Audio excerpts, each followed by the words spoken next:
हिंदू धर्म में गुरुवार के दिन भगवान विष्णु की पूजा के लिए बेहद खास माना जाता है। कहते हैं सच्चे मन से उनकी पूजा करने वाले भक्तों की सभी मनोकामनाएं भगवान विष्णु जरूर पूरा करते हैं। हिंदू धर्म शास्त्र के अनुसार गुरुवार को भगवान विष्णु की विधिवत पूजा करने से जीवन के सभी संकटों से छुटकारा मिलता है। भगवान विष्णु जगत के पालनहार कहलाते हैं और इसके लिए इन्हें कई बार धर्म की मर्यादा का भी उल्लंघन करना पड़ा, यहाँ तक कि इन्हें सृष्टि की रक्षा के लिए एक स्त्री के साथ छल से संबंध भी बनाने पड़े। आइए आपको बताते हैं भगवान विष्णु की ऐसी 8 घटनाएं जिनमें सृष्टि के कल्याण के लिए उन्हें छल का सहारा लेना पड़ा था। मधुकैटभ का वध। मधु और कैटभ नाम के 2 शक्तिशाली दैत्य थे जो ब्रह्मा जी को मारना चाहते थे। स्वभाव से तपस्वी ब्रह्मा जी भगवान विष्णु की शरण में आए और बोले कि प्रभु आप हमारी इन दैत्यों से रक्षा करें। मगर इन दोनों दैत्यों को इच्छा मृत्यु का वरदान प्राप्त था। भगवान विष्णु ने छल से कुछ ऐसी सम्मोहन विद्या अपनाई कि दोनों दैत्यों ने प्रसन्न होकर उनसे वरदान मांगने को कहा। भगवान विष्णु ने वरदान मांगा कि मेरे हाथों से मृत्यु स्वीकार करो। उनके तथास्तु बोलते ही भगवान विष्णु ने अपनी जांघ पर दोनों का सिर रखकर सुदर्शन चक्र से काट डाला। शिशु का रूप अपनाकर शिव पार्वती से छीना बद्रीनाथ धाम। भगवान विष्णु को तपस्या के लिए एकांतवास की आवश्यकता थी, तो उन्हें भगवान शिव और पार्वती का निवास स्थान बद्रीनाथ धाम सर्वाधिक उपयुक्त लगा। तब विष्णु ने शिशु अवतार लिया और बद्रीनाथ स्थित शिव की कुटिया के बाहर आकर रोने लगे। बच्चे के रोने की आवाज सुनकर माता पार्वती आई और उसे दूध पिलाया और कुटिया के अंदर ले जाकर सुला दिया और शिवजी के साथ स्नान करने चली गई। वापस आने पर देखा कि दरवाजा अंदर से बंद था। पार्वती जी ने बच्चे को जगाने का प्रयास किया तो बच्चा नहीं जगा।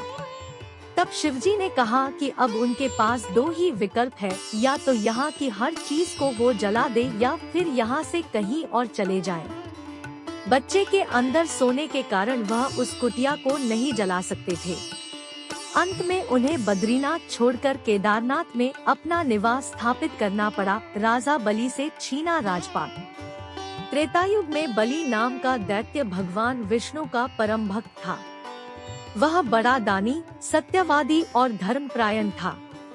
आकाश, पाताल और पृथ्वी तीनों लोक उसके अधीन थे, जिससे दुखी होकर सभी देवताओं ने भगवान विष्णु के पास जाकर उनकी स्तुति की। भगवान ने सभी को राजा बलि से मुक्ति दिलवाने के लिए वामन अवतार लिया और एक छोटे से ब्राह्मण का वेश बनाकर उन्होंने राजा बलि से 3 पग पृथ्वी मांगी।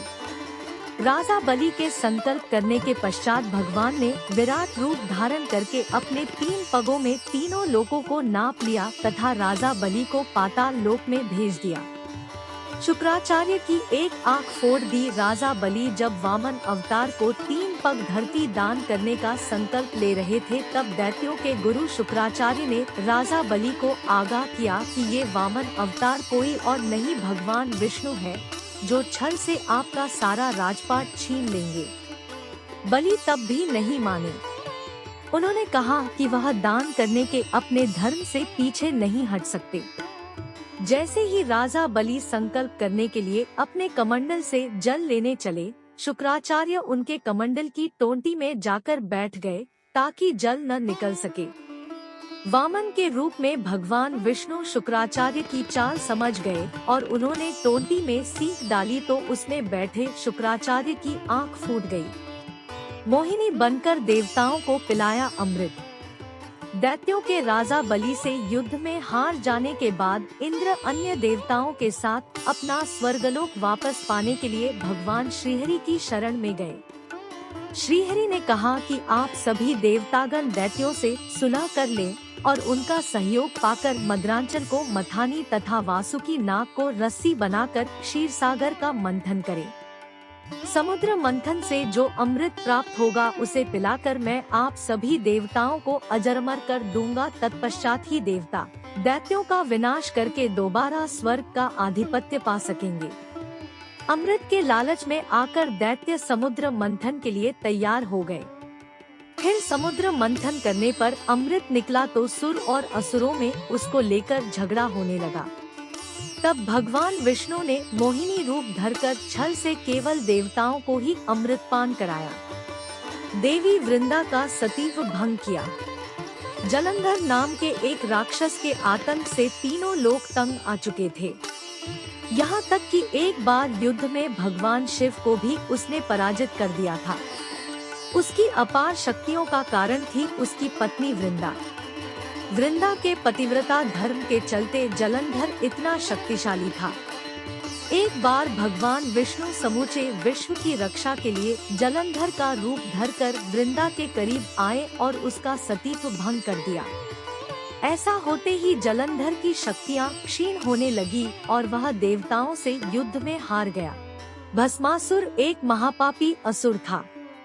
उसने अपनी शक्ति बढ़ाने के लिए भगवान शंकर की घोर तपस्या की और उनसे अमर होने का वरदान मांगा, लेकिन भगवान शंकर ने कहा कि तुम कुछ और मांग लो। तब भस्मासुर ने वरदान मांगा कि मैं जिसके भी सिर पर हाथ रखूं वह भस्म हो जाए। भगवान शंकर ने कहा तथास्तु। ऐसा होते ही भस्मासुर भगवान शिव के ऊपर ही हाथ रखकर उन्हें भस्म करने के लिए दौड़ने लगा। तब शिवजी को बचाने के लिए भगवान विष्णु ने सुंदर स्त्री का रूप धरा और भस्मासुर को अपने मोहपाश में फंसाकर उसका हाथ उसी के सिर पर रखवा दिया, जिससे वह तत्काल भस्म हो गया और शिवजी की जान बच गई। नारद को बनाया वानर, लिया राम अवतार। भगवान विष्णु ने एक बार नारद मुनि के घमंड को दूर करने के लिए लीला रची। राह चलते नारद जी को सुंदर कन्या मिली और उसने उन्हें अपने स्वयंवर में आने का निमंत्रण भेजा। अब नारद जी भगवान विष्णु के पास गए और बोले, मुझे अपने जैसा सुंदर बनाते हुए हरि का रूप प्रदान कीजिए। भगवान ने ऐसा न करते हुए उन्हें वानर का रूप दे दिया। जैसे ही वह स्वयंवर में पहुँचे, सभी लोग उन्हें देखकर हंसने लगे। नारद जी को कुछ समझ नहीं आ रहा था। जब शिवगणों ने उन्हें आईना दिखाया तो उन्हें भगवान विष्णु पर बहुत क्रोध आया।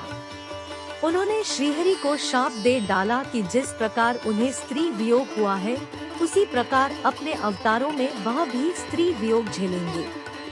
तभी राम का अवतार लेने पर विष्णु भगवान को सीता का वियोग झेलना पड़ा और कृष्ण के रूप में राधा से वियोग झेलना पड़ा। दोस्तों, कैसी लगी ये जानकारी? आपको ये वीडियो पसंद आई हो तो प्लीज हमारे चैनल को सब्सक्राइब कर लीजिए। प्लीज लाइक, शेयर और सब्सक्राइब माय चैनल।